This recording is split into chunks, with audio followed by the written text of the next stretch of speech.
Capítulo 16. La casa vacía. Ofelia logró llegar a su casa bien entrada la noche. Junto a un grupo de compañeras habían logrado escabullirse por los pasillos subterráneos del teatro, quedando al resguardo en camarines por varias horas hasta que la afuera se disfrazó de calma, cuando en realidad solo era silencio. Ese silencio del dolor sordo sin tiempo. Recorrió ansiosa las habitaciones. Necesitaba abrazar a Nidia, saber que estaba a salvo en casa. La llamó desde la entrada, se acercó a la biblioteca, fue hasta su habitación y luego buscó en la cocina. Ni rastros. En la sala que daba al jardín, donde habitualmente se reunían, encontró a varias compañeras dormidas, abrazadas unas a otras, extenuadas, lastimadas algunas. Fue un alivio para Ofelia reconocer el rostro de Julieta entre ellas. Se acercó muy despacio para no sobresaltarla y Julieta despertó. Una sonrisa iluminó su cara y se estrecharon en un profundo abrazo. Ambas estaban agradecidas de volver a verse. ¿Dónde está Nidia?, preguntó ansiosa. Nos perdimos en la primera esquina de la diagonal. Nos estaban esperando en emboscada. Algunas nos colamos por las ligustrinas del jardín de doña Elvira. Cuando pasó, todos nos vinimos para acá.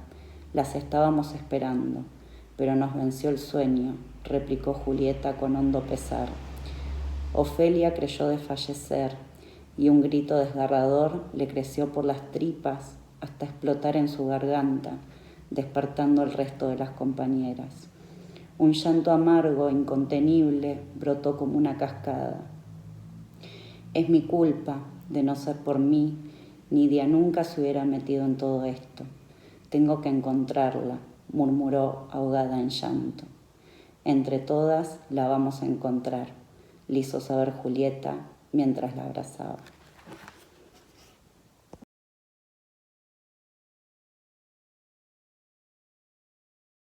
Capítulo 17. De la angustia del claustro.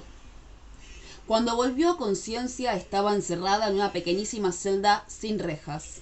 Por decoración solo un camastro desvencijado y un rectángulo de 20 por 40 centímetros por donde entraba el único haz de luz. El olor de desechos humanos impregnaba las paredes que tapiaban todo lo demás, a excepción de una pequeña puerta de fierro con una endija por donde recibiría la comida. Se sobresaltó. Sintió náuseas, reparó en la rasgadura de su labio, se preguntó por Ofelia, ¿qué habría sido de ella? ¿La habrían casado también? ¿Y Julieta? ¿Y las demás?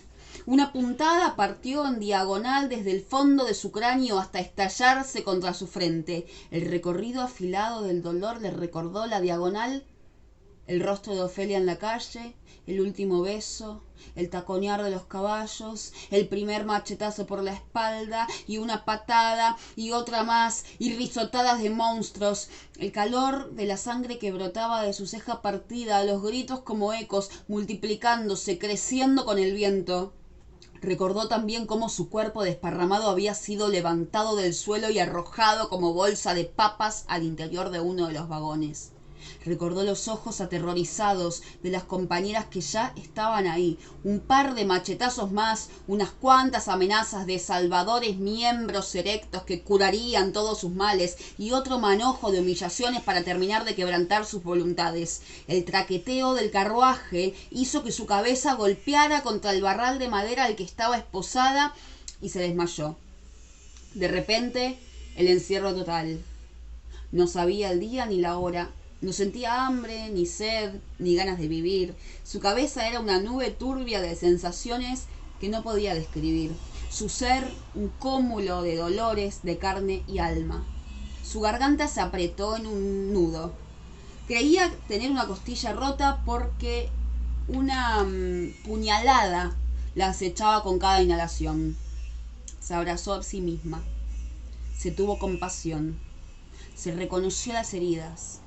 Los dolores que venían desde adentro, rompió en llanto. Se regaló los mimos que necesitaba de Ofelia, que había recibido solamente de sus manos, inaugurando así un nuevo catálogo de sensaciones. Recordó su perfume, se recostó en el camastro, la pensó en casa, reagrupando a las compañeras, trabajando con la tenacidad de leona. La idea la reconfortó y por un instante volvió a esa hermosa burbuja que era de ambas. El rechinar de la apertura de la endija la trajo a tierra. Un plato de latón resonó contra el piso y la endija se cerró. No le dio tiempo de acercarse, ni de preguntar qué hora era, ni qué sería de ella, ni si Ofelia también estaba ahí. Esa idea la estremeció hondamente. Si Ofelia también había sido aprendida, entonces no habría esperanzas para ella. La destriparían, lo sabía. Ofelia era una pez gorda y esos asquerosos guardias no se ahorrarían con ella ninguna inmundicia. La agobió la idea. Le faltaba el aire. Cada bocanada era una hazaña. Un puntazo de arma blanca penetró sus pulmones. Era su costilla rota que arremetía contra sus vísceras. Un hilo de sangre emanó por la comisura de sus labios y otra vez la oscuridad. «La necesitamos viva», vociferaba un guardia mientras la tendían en una precaria camilla. Las voces que sucedieron parecían de doctores. Un gas agridulce penetró por su nariz y cayó en un ensueño profundo e inmemorable. Sábanas blancas la recibieron en la vigilia 72 horas después, cuando finalmente despertó de todo aquello. Una enfermera amorosa acarició su frente y mirándola a los ojos le preguntó cómo se sentía. Nidia solo atinó a preguntar: ¿dónde está Ofelia?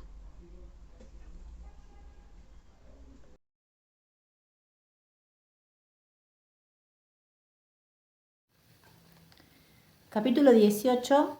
A cualquier precio. Ofelia llevaba varios días sin dormir y prácticamente sin probar bocado.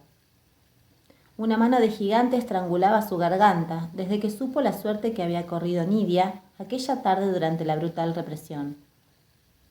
En los días que sucedieron el lamentable evento, no había dejado de pensar un minuto en ella.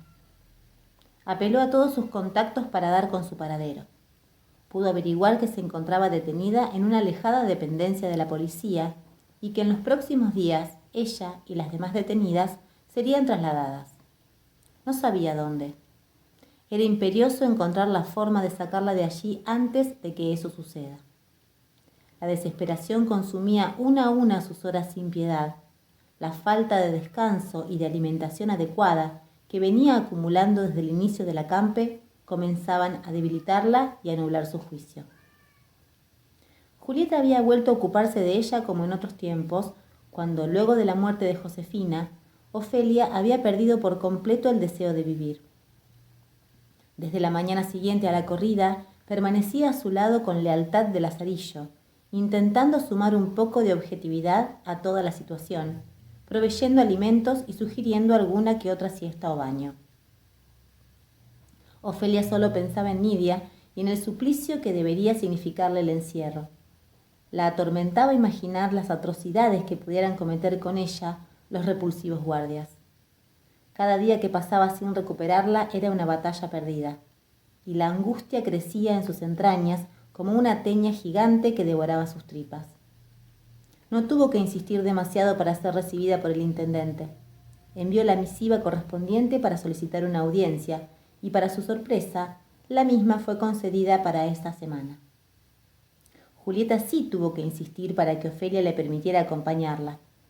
Arguía que tanta camaradería olía a trampa.